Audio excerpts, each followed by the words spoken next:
Hello everyone, please meet Barbie as Dorothy from The Wizard of Oz. Dorothy was available in the marketplace in 1998, and this doll basically illustrates the character of Dorothy in The Wizard of Oz. And she was marketed with her dog Toto in a basket. Along with that was her hairbrush and also her ruby slippers.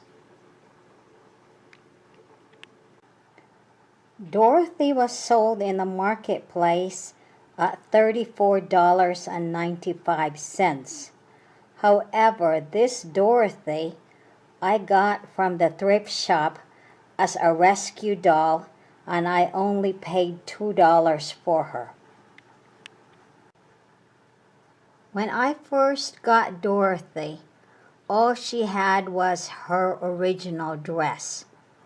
Her hair right here, where the rose is, I actually made this satin wild rose to put in her hair because her hair was cut here. Fortunately, the ponytail was still on the package with her, and so I reattached it and sewed it into her head. And actually, they would have seams over here showing seams where the ponytail or pigtail was attached to the other part of her hair. But the rose cover that up. Her hair when I bought her was not in braids. It was off in braids and very wild, so I did have to rebraid her hair. And where her braid ended, the original Barbie had blue ribbons, but because I put the white rose in her hair, I just tied it off with transparent sewing thread, so her braids are made that way. And you can see over here it's not too overwhelming. When I got Dorothy from the thrift shop, she didn't have her shoes, and right here I put a replacement shoe on her, which is a red T-strap. And she also didn't have her dog anymore, Toto. So I had to buy a new dog for her. This is one of the mini pets for Barbie. So this is still one of Barbie's pets. And she looked perfect to be placed in this basket. That was also a replacement I got from a craft shop. So I had my new Toto over here.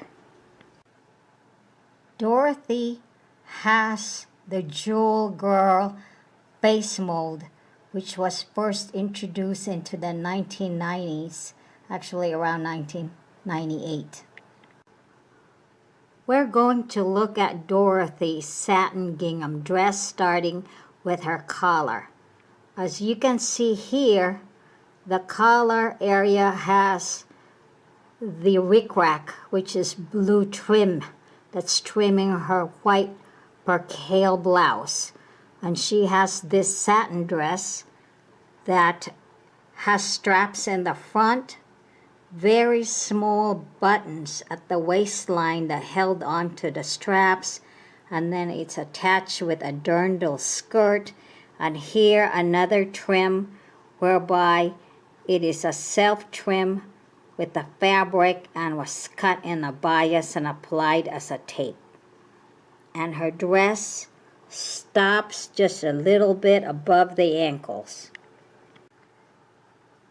This is the back view of Dorothy's original satin dress. And as you can see here, the back is fastened with Velcro. So you can't see any buttons in there attaching. And the bias tape that is used as a trim in the skirt wraps around all the way around the doll. Dorothy's original dress has this mark. It says Wizard of Oz. As you can see here, I'm gonna make it a little bigger. There we go, it says Wizard of Oz. We're gonna have a look at Dorothy's body for identification of your dolls. As you can see over here, she is made of vinyl in the head. It's soft vinyl, and her body is hard plastic. Her elbows are bent, but they are also hard. Her torso is one piece. But let's just go back to her head. You can pose her because the head does turn. And the arms will turn as well, and that's socketed, so it has freedom of direction going up and down and side to side. Her torso, however, will not turn. It's in one piece. As you can see in the front, what you would see in here is the opening of the voice box, because she is a talking Barbie and will require 3 small batteries. And here is the joints at her legs that would allow her to move back and forth. She has bent knees, so you can bend her knees. And at her foot, there's a couple of holes in there. And what are those holes for? The actual shoes that came with her, which were ruby pump shoes, lighted up, and we don't have the shoe right now on that. And here is the view of the 3 batteries that is required for this doll. And I took note of the type of batteries and also the type of voltage. You do need to take out the batteries from your dolls that are talkie mechanisms, because when the batteries corrode, what will happen is that it will have green deposits and it will stain your doll, and gradually it will ruin it. Here's the back of Dorothy's body. As you can see over here, here is where the battery is placed, and the buttons, or the button right in the center of the back, will make her talk. So she's, again, not a walking one, but she is a talking doll. Here's her back view of her legs.